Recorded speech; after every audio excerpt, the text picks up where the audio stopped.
عورتوں کے 3 عمل ایسے ہیں جو گھر کا رزق بڑھاتے ہیں، رزق کے دروازے کھول دیتے ہیں، گھر میں خوشحالی لاتے ہیں، گھر میں برکت لاتے ہیں۔ اور بدقسمتی سے 3 کام ایسے ہیں جو گھر کا رزق ختم کر دیتے ہیں، رزق میں بے برکتی لاتے ہیں، رزق کے دروازے بند کر دیتے ہیں۔ آخر وہ کون سے 3 عمل ہیں؟ آخر وہ کون سے 3 کام ہیں جو رزق کے دروازے کھول دیتے ہیں؟ حضرت امام جعفر صادق رضی اللہ تعالی عنہ فرماتے ہیں، پہلا عمل، پہلا کام، اللہ سے امید لگانے کے بجائے لوگوں سے امید لگانا، اللہ کے آگے ہاتھ پھیلانے کے بجائے لوگوں کے آگے ہاتھ پھیلانا۔ فرمایا جب بھی مانگو اللہ سے مانگو، جو اللہ سے مانگتا ہے نا، اللہ اسے کسی کا محتاج نہیں کرتا۔ اللہ کی محتاجی تمہیں کسی کا محتاج نہیں ہونے دے گی۔ میرا اللہ فرماتا ہے، او میرے بندو، او میری بندیو، جب بھی مانگو مجھ سے مانگو، مجھ سے قیمتی چیز مانگو، مہنگی سے مہنگی چیز مانگو۔ اگر تمہارا مانگنے کا سلیقہ مجھے پسند آ گیا، اگر تمہارا مانگنے کا، رونے کا، خشیت کا طریقہ مجھے پسند آ گیا، فرمایا تمہارے مانگنے سے پہلے کائنات کی ہر چیز تمہارے قدموں پر نہ ڈال دوں، مجھے رب العالمین بھی نہ کہنا۔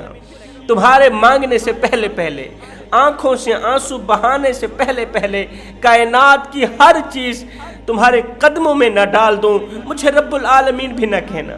ایک بار میری طرف آؤ تو صحیح، میری محبت کی دہلیز پر قدم رکھ کر تو دیکھو، اوے مجھ سے صلح کر کے تو دیکھو۔ ایک خوبصورت حسین و جمیل عورت تھی، زمانے کی عورتوں میں سب سے زیادہ خوبصورت تھی۔ اللہ نے اسے بڑے ہی حسن سے نواز رکھا تھا، اس کا حسن لوگوں کو حیرت میں ڈال دیتا تھا۔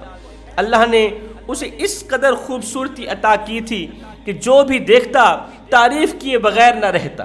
اللہ اکبر، وہ جس قدر خوبصورت تھی اس سے کہیں زیادہ وہ نیک سیرت بھی تھی۔ اس کے دل کا تعلق اللہ کی ذات کے ساتھ جڑا ہوا تھا۔ وہ دن کو روزہ رکھتی، پوری رات عبادت میں گزارتی۔ اب اس خوبصورت عبادت گزار عورت کو اللہ نے اتنا پسند کیا کہ ایک سانپ کی اور چیتے کی ڈیوٹی لگا دی۔ وہ ہر وقت اس خوبصورت عورت کے ساتھ رہتے تھے، ایک سانپ اور ایک چیتا۔ سانپ بھی انسان کا دشمن ہے اور چیتا بھی انسان کا دشمن ہے۔ ایک سانپ اور ایک چیتا یہ ہر وقت اس خوبصورت عبادت گزار عورت کے ساتھ ہی رہتے۔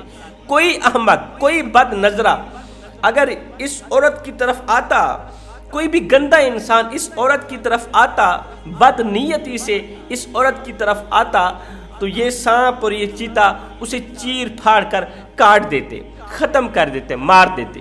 ایک دن اس عبادت گزار خوبصورت عورت کے ساتھ سانپ اور چیتے کو دیکھ کر کسی اللہ والے نے پوچھ ہی لیا، اے اسلام کی مقدس شہزادی، سانپ بھی انسان کا دشمن ہے، چیتا بھی انسان کا دشمن ہے، سانپ کی اور چیتے کی تیرے ساتھ صلح کب سے ہوئی؟ اور تیرے ساتھ صلح کب سے ہوئی؟ اس خوبصورت عبادت گزار عورت نے کہا، اے اللہ کے بندے، جب سے میں نے اللہ کے ساتھ صلح کی ہے نا، جب سے میں نے اللہ کے ساتھ صلح کی ہے، اللہ نے ان کی میرے ساتھ صلح کر دی۔ جب سے میں نے اللہ سے محبت کی، جب سے دل پر اللہ سے جب سے دل میں اللہ کی محبت بٹھائی ہے نا، اللہ نے میری محبت ان کے دل میں بٹھا دی۔ جب سے میں اللہ کا ادب کرنے لگی، اللہ کا احترام کرنے لگی، تب سے جانور میرا ادب کرنے لگے، جانور میرا احترام کرنے لگے۔ فرمایا تم اللہ کے بن جاؤ، ایک بار اللہ کے ہو کر تو دیکھو، ساری کائنات تمہاری ہو جائے گی۔ تم اللہ کا ادب کر کے دیکھو، اللہ کا حیا کر کے دیکھو، کائنات کی ہر چیز، یہاں تک کہ جانور بھی تمہارا حیا کریں گے، جانور بھی تمہارا ادب کریں گے، جانور بھی تمہارا احترام کریں گے۔ فرمایا لوگوں سے امید لگانے کے بجائے اللہ سے امید لگاؤ۔ جو اللہ سے مانگتا ہے اللہ تعالیٰ اسے کسی کا محتاج نہیں کرتا۔ دوسرا عمل، جس گھر میں ماں باپ کی خدمت کی جا رہی ہو، ماں باپ کی نوکری کی جا رہی ہو، چاہے وہ عورت کی طرف سے ہو، چاہے وہ مرد کی طرف سے ہو، اولاد کی وجہ سے بوڑھے والدین خوش رہتے ہوں، وہ گھر ہمیشہ کے لیے خوشحال رہتا ہے۔ ایک مالدار شخص تھا، اللہ نے اسے بڑی ہی دولت سے نواز رکھا تھا، خوشحال شخص تھا، اللہ نے رزق سے مالا مال کر رکھا تھا۔ اس نے اپنی زندگی میں اپنے جوان بیٹوں کو بیاہ دیا، جوان بیٹوں کی شادی کر دی۔ شادی کرنے کے بعد وہ گھر میں ایک میاں اور ایک بیوی، دو جی گھر میں رہ گئے۔ بیوی کا انتقال ہو گیا، بیوی دنیا فانی سے رخصت ہو گئی۔ اب یہ مالدار شخص گھر میں تنہا اکیلا رہ گیا۔ تنہائی اسے ڈسنے لگی، بیوی کے بغیر گھر کی جو ویرانی تھی نا اسے ڈسنے لگی۔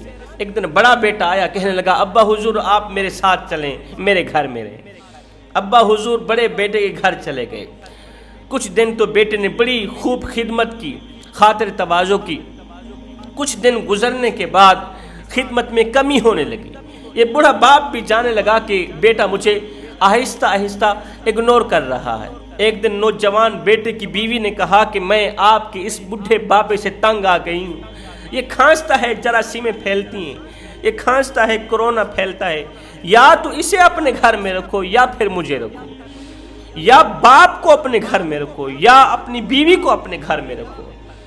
اس کے دونوں کان کھڑے ہو گئے، یہ کیا کہہ رہی ہو؟ کافی سمجھایا، کافی پڑھایا، کافی سمجھانے کے بعد، کافی بحث مباحثہ کرنے کے بعد فیصلہ یہ ہوا کہ اوپر جو اکیلا مکان ہے، گندا سا مکان ہے، اس کی صفائی ستھرائی کرتے ہیں، بوڑھے باپ کو وہاں منتقل کرتے ہیں، کیونکہ بیوی خوبصورت تھی اور یہ نوجوان بیوی کو چھوڑ نہیں سکتا تھا، بیوی سے محبت کیا کرتا تھا۔ اللہ اکبر، اوپر والے کمرے کی صفائی ستھرائی ہونے لگی، بوڑھے باپ کو اوپر والے کمرے میں منتقل کر دی۔ اب بدقسمتی سے باپ نیچے رہتا تھا تو پوتے پوتیاں بوڑھے بابے کا دل بہلایا کرتے تھے، اسے خوش رکھا کرتے تھے۔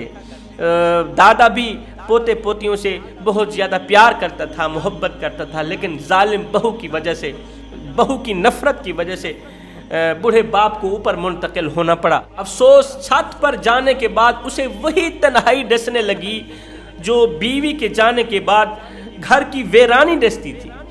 اپنے گھر کی تنہائی ڈستی تھی نا، اوپر جانے کے بعد وہی تنہائی ڈسنے لگی، وہی ویرانہ ڈسنے لگا۔ اب یہ سوچتا تھا کہ آخر میں نے اپنے بیٹے کا کیا بگاڑا ہے۔ یہی سوچ اس کے اندر کو کھوکھلا کر رہی تھی کہ میں نے اپنے بیٹے کا کیا بگاڑا۔ اپنے منہ سے نوالا نکالتا رہا، بیٹے کے منہ میں ڈالتا رہا، اپنی رگوں سے خون نکالتا رہا، بیٹے کی رگوں میں ڈالتا رہا۔ آج بیٹا مجھے تنہا اکیلا چھوڑ گیا، یہاں مجھے میرا کوئی حال پوچھنے والا نہیں، یہاں مجھے کوئی پانی دینے والا نہیں۔ ملازم صبح آتا ہے، شام کو آتا ہے، پلاسٹک کی گندی سی پلیٹ کے اوپر کھانا رکھ کے میرے سامنے پھینک کے چلا جاتا ہے۔ بیٹے کے گھر میں قیمتی پلیٹیں بھی تو ہیں نا، شیشے کی پلیٹیں بھی تو ہیں نا، لیکن گندی سی پلاسٹک کی پلیٹ میں کھانا رکھ کے میرے سامنے پھینک کے چلے جاتے ہیں۔ نہ تو میرے پاس بچے آتے ہیں، نہ پوتے آتے ہیں، نہ پوتیاں آتی ہیں۔ بہو میرے ساتھ نفرت کرتی ہے۔ زندگی سے تنگ آ کر دل ہی دل میں اللہ سے موت مانگنے لگا۔ وقت گزرتا گیا، آخرکار وہ وقت آ ہی گیا جس کا شدت سے انتظار تھا، وہ تھا موت کا وقت۔ بابا جی کا انتقال ہو گیا۔ تدفین کے 8 دن بعد یہ بدبخت نافرمان بیٹا کمرے کی صفائی ستھرائی کرنے لگا۔ کمرے کی صفائی ستھرائی کے دوران اس بدبخت بیٹے کا چھوٹا سا بچہ تھا، اسے وہی پلیٹ نظر آئی جس پلیٹ کے اوپر کھانا رکھ کے ماں دادا جی کو دیا کرتی تھی۔ جس پلیٹ کے اوپر دادا جی کھانا کھایا کرتے تھے وہ گندی سی پلاسٹک کی پلیٹ پڑی تھی۔ اس نوجوان کا بچہ گیا دوڑ کر وہ پلیٹ اٹھائی، سنبھالنے لگا۔ نافرمان بیٹے نے کہا بچے پلیٹ پھینک دو، یہ پلیٹ جراثیموں کی ماری ہے، پلیٹ پھینک دو، گندی سی پلیٹ ہے، تو نے کیا کرنا ہے؟ اس بچے نے کہا نہ بابا، میں اسے سنبھال کے رکھوں گا، میں اسے اپنی حفاظت میں رکھوں گا، اس لیے کہ جب تم بوڑھے ہو جاؤ گے، جب میری ماں بوڑھی ہو جائے گی، جب تو بوڑھا ہو جائے گا تو میں اسی پلیٹ کے اوپر تمہیں کھانا دیا کروں گا، میں اسی گندی سی پلیٹ کو صاف کر کے نا تمہیں کھانا دیا کروں گا۔ ظاہر ہے جب میری شادی ہوگی، میری بیوی مجھے کہے گی کہ تمہارا باپ کھانستا ہے، جراثیمیں پھیلتی ہیں، تمہارا باپ کھانستا ہے، کورونا پھیلتا ہے، اس بدبخت کو اٹھاؤ اوپر لے جاؤ۔ ظاہر ہے جب میں تمہیں دوسری منزل پہ تنہا اکیلا چھوڑ کے جاؤں گا، پرانے سے گندے سے کمرے میں منتقل کر کے جاؤں گا، تمہیں کھانے کی ضرورت پڑے گی، تو پھر میں شیشے کے برتنوں میں تو تمہیں کھانا نہیں دوں گا نا،